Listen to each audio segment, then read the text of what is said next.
The classic America tradition where we watch the Dallas Cowboys play on Thanksgiving football. They are hosting the New York Giants here. It's going to be an amazing game to watch with all of our friends and family. Well, it'll be an amazing time with all of our friends and family.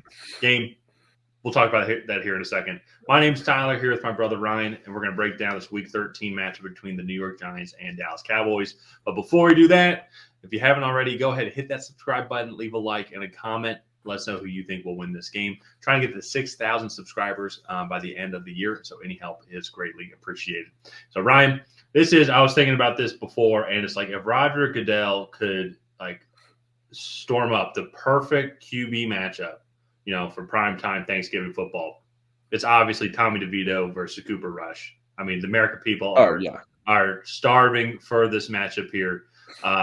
In all seriousness, though, this would be a really neat game if both teams were good. And then also, the Giants starting quarterback from week 1 is not even on the team anymore. So that's indicating how well their season's going. But then, too, Cowboys, even with Dak Prescott, they just weren't having a great season. But Cowboys coming off an amazing game. I'll say that. I don't know if it was an amazing game. Amazing final 5 minutes of the game. I think I saw the final 3 minutes of the game. I think both teams scored 2 touchdowns in the final 3 minutes of the game, which is wild. Yeah, it was like 24 points for the Cowboys in the fourth quarter and 17 points for the Commanders in the fourth quarter. Something wild. And I think it was like half the points scored in the game, I think, were in those final 3 minutes. 34-26. So just shy of half of the points were scored in the final 3 minutes of the game. So just wild. Cowboys, I think, did a solid job containing Jaden Daniels and the Commanders. They seem to be coming down to earth a little bit. But at the same time, though, props to Cooper Rush and for just a solid performance in general. An above-average rushing day game for the Cowboys with 91 rushing yards. Trey Lance had a cameo. Shout out to him. But 10 catches for CeeDee Lamb, 67 yards. Luke Schoonmaker came in as well and had a couple big plays. I thought defensively, I think that's the big thing is they were able to shut down Jaden Daniels and that offense for the first 55 minutes of the game. It just made it pretty difficult for them. And so they really did it for like 59 minutes. It was like that final play was the only time where it went crazy. Well, and that's where it's so Jaden Daniels, looking at his stats, it's like he had 275 yards, but 84 of that came on that Terry McLaurin play. So if you go look at that, they really were able to kind of stymie that pass game for a majority of the game as well. They did give up a decent bit of rushing yards, but once again, also too, Jaden Daniels had 74 of their 145. So just the scrambling capabilities or whatnot from Jaden Daniels, and I just talk about that because it's the Cowboys season. If they win this game, they could go to 5-7, and then maybe who knows? We can look at their schedule here in a second. But you're trying to look at pieces moving forward too, because what is going to happen with the Dallas Cowboys this offseason? Is Mike McCarthy still going to be the quarterback there? If Mike McCarthy comes in at quarterback, it's like the longest yard. No, if he's still the head coach there. What's that situation going to be like? How are they going to improve this offensive line, defensive line? Are they going to get more weapons for Dak to throw to? Is Ashton Jeanty going to be available when they pick him? Because imagine him in that running back room as well. There's not much of a running back room. So imagine him as the running back room. So it just kind of some of those thoughts to think about. You try and pick off some optimistic things to look forward to for 2025. And with same thing for New York, especially too when you cut Daniel Jones. What do you think of that situation actually? I understand the benching, and I believe reports came out that Daniel Jones asked to be released, and it felt like they were going to do it at the end of the season anyways. My only thing is I read it's going to cost the Giants like $20 million in a cap hit next year. So they're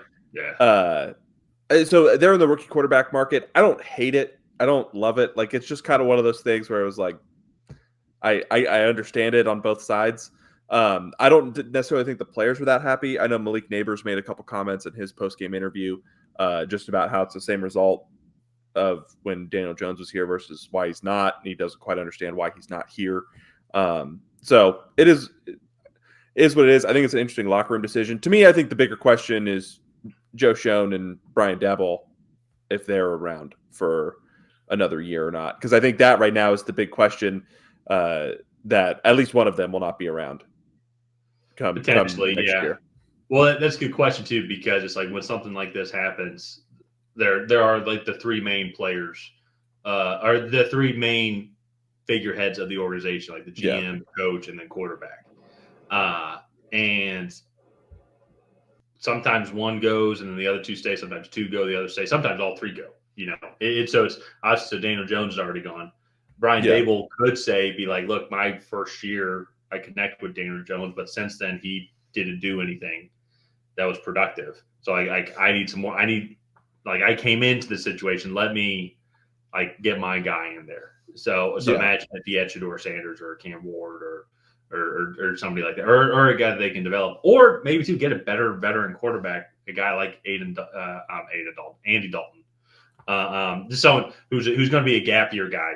Absolutely, yeah, you're not going to stake your whole franchise on him, but you can go maybe use your first round pick to get a stud guy that's just going to help you out in the organization, not a quarterback, but your second round, maybe take a Quinn Ewers or maybe if Jalen Milrose there, yeah, and you can develop him.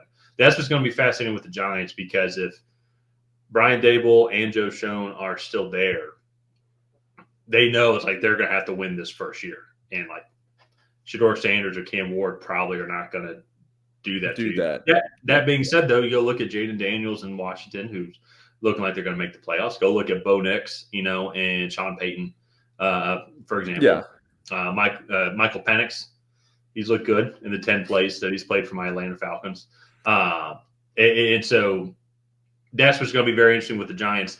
And I say that specifically just because on the opposite side, the other team in New York, they're going to have a new head coach. They're going to have a new GM. They could go take the quarterback that they want at wherever they're picking in the first round, and be like, we're going to develop this guy. They can have a whole plan. While Dable or Schoen, you're right, they could get fired, but they don't get fired. It's going to be the hottest seat in the entire NFL. yeah, and that to me, I think is the bigger conversation revolving around the Giants. Do they move on from them, and then who would they go get? Like, do you go with a defensive guy like Mike Vrabel, or do you go with like the hot offensive coordinator with the first overall pick? You're going to get the quarterback and like a Ben Johnson. I think Bobby Slovic.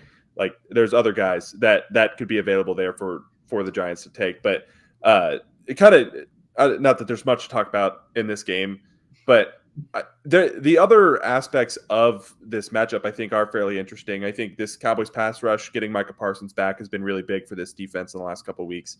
And then also I think you look, this Giants defense still, obviously the secondary isn't playing up to par, but this is still a pretty good front seven. You think Dexter Lawrence, Kayvon Thibodeau, Brian Burns, and like some of those guys. And so, yeah, the secondary isn't playing up to par, but I still think this is a good front seven for this Giants team. That this Cowboys offensive line is pretty banged up right now. And so, like, they haven't been able to run the ball all year, but can they even pass block for Cooper Rush to allow time for him to get the ball to CeeDee Lamb?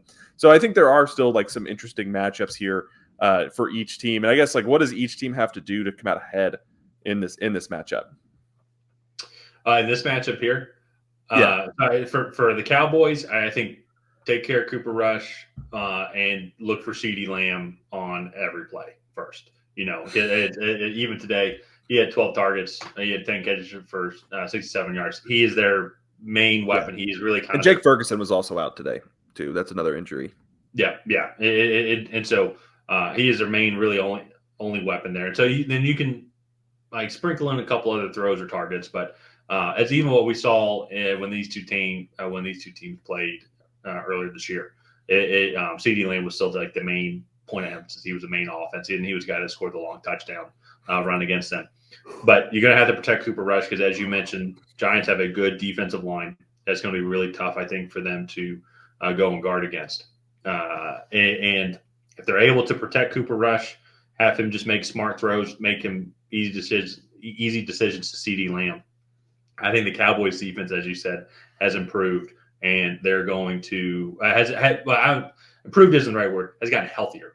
They've gotten healthier, and so I think it's just going to be difficult for them to move the ball against Dallas, especially too on the shortened week. And as we saw with Tommy DeVito, it makes me question too a little bit. Not that like teams haven't done this before, some fans sometimes want teams to tank, but you put Tommy DeVito in over Drew Lock.